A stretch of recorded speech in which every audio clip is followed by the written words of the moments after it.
नमस्कार, मैं हूं अर्चित और आपका स्वागत है एक्सेस भारत में। तो चलते हैं आज की मुख्य खबर की ओर।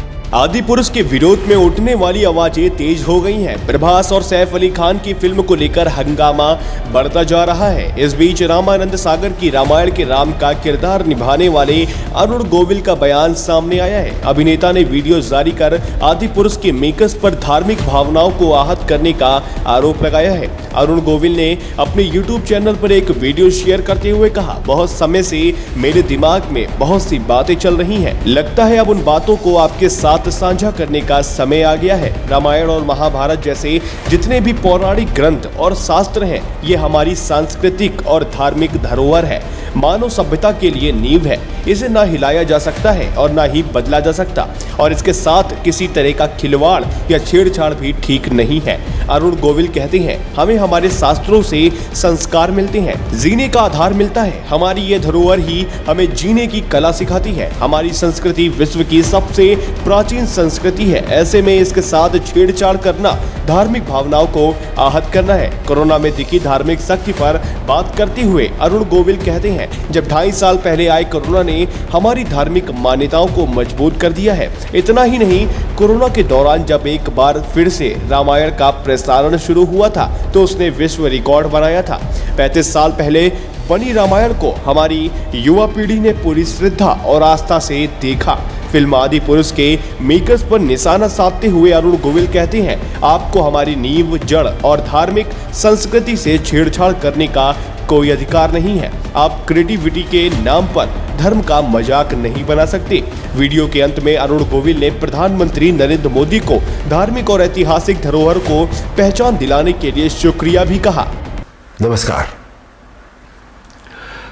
4 दिन पहले जब फिल्म आदिपुरुष का टीजर रिलीज हुआ, तब से लेके अभी तक चारों तरफ एक हंगामा है, एक शोर है। फिल्म इंडस्ट्री में, चैनल्स में, जर्नलिज्म में, एडवर्टाइजर्स में, संत समाज में, चारों तरफ एक शोर है। चारों तरफ डिबेट्स हो रही हैं, चारों तरफ भली बुरी बातें कही जा रही हैं। मेरे पास भी सैकड़ों फोन आए होंगे, सभी चैनल्स से फोन आए, जितने सभी जर्नलिस्ट हैं, बड़े बड़े जर्नलिस्ट, और सभी के फोन आए। They wanted my reaction on that, on the teaser, कि आपको कैसा लगा, आपके क्या रिएक्शन है, आप क्या सोचते हैं इस बारे में। मैं आपको सच बताऊं, मैंने एक भी शब्द किसी से नहीं कहा, मैंने बात ही नहीं की उस विषय में। मैंने कहा नहीं, मुझे कुछ नहीं कहना है। लेकिन मुझे लगा कि मुझे आपसे कुछ बात तो करनी चाहिए, आपसे करनी चाहिए। मेरे मन में बहुत सारी बातें बहुत सारे समय से आती रही हैं,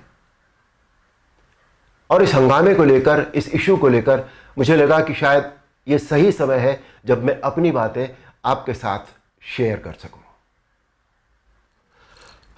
दोस्तों, ध्यान से सुनिएगा।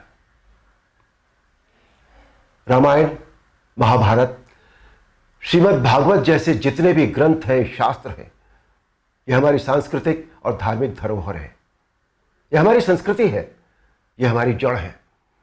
सारी मानव सभ्यता के लिए यह नींव के समान है, और न तो नींव को हिलाया जा सकता है और न ही जड़ को बदला जा सकता है। नींव या जड़ से किसी भी तरह का खिलवाड़, किसी भी तरह की छेड़छाड़ बिल्कुल भी ठीक नहीं है। हमें इन शास्त्रों से संस्कार मिलते हैं, जीवन का आधार मिलता है। ये धरोहर ही हमें जीने की कला सिखाती है। हमारी संस्कृति विश्व की सबसे प्राचीन संस्कृति है। हमारी हर पीढ़ी इसे युगों युगों से आत्मसात करती आ रही है, जिसका सबसे बड़ा एग्जाम्पल है 2.5 साल पहले जब कोरोना आया था, तो कोरोना ने लोगों की धार्मिक भावनाओं को तब से लेकर आज तक और भी प्रबल कर दिया है। हमारी धार्मिक परंपराओं और मान्यताओं को और अधिक पुष्ट किया है इस महामारी ने। टीवी पर जब धारावाहिक रामायण प्रसारित हुई थी कोरोना के दौरान, तो रामायण ने एक विश्व रिकॉर्ड बनाया। आप सब जानते हैं, हम सब जानते हैं, ये एक बहुत बड़ा संकेत है हमारी मान्यताओं और परंपराओं की प्रामाणिकता का। इस बार यानी 2020 में रामायण आज की युवा पीढ़ी ने भी देखी और 35 साल पहले बनी रामायण को पूरी श्रद्धा और आस्था से देखा, समझा और आत्मसात किया। आज जो बेहिसाब लोग मुझसे मिलते हैं उनमें सबसे ज्यादा संख्या टीनेजर्स की होती है। दोस्तों, 500 साल के संघर्ष, अथक प्रयत्न और जद्दोजहद के बाद, न जाने कितना रक्त बहाने के बाद हमें राम मंदिर के पक्ष में निर्णय मिला और वहां एक भव्य मंदिर का निर्माण हो रहा है जो 2024 तक पूरा भी हो जाएगा। अप्रिशिएट करने वाली बात यह है कि मंदिर को भव्यता देने के साथ साथ उसकी आत्मा और मौलिकता को ज्यों का त्यों रखकर यह मंदिर बन रहा है। हमें अपनी सभी सांस्कृतिक और धार्मिक धरोहरों और मान्यताओं को जैसी वो हैं वैसी ही बनाए रखना चाहिए। उनमें किसी भी तरह के बदलाव की न तो जरूरत है, न करना चाहिए और न ही किसी और को करने देना चाहिए। भला कोई अपनी नींव हिलाता है क्या? कोई अपनी जड़ें बदलता है क्या?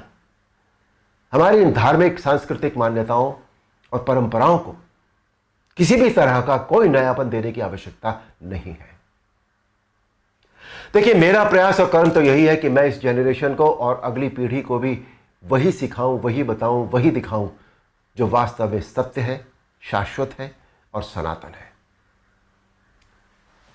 एक बात और सोचने वाली है, किसी और धर्म की परंपरा या मान्यता में जब किसी भी प्रकार का बदलाव या नयापन नहीं किया जाता तो हमारी सनातन धर्म की मान्यताओं परंपराओं के साथ छेड़छाड़ आखिर क्यों?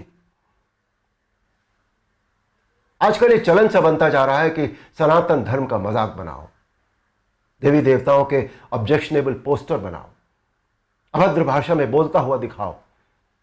आखिर किसने अधिकार दे दिया कि कोई हमारी धार्मिक आस्था से छेड़छाड़ करे या हमारी भावनाओं को ठेस पहुंचाए? कुछ फिल्म मेकर्स,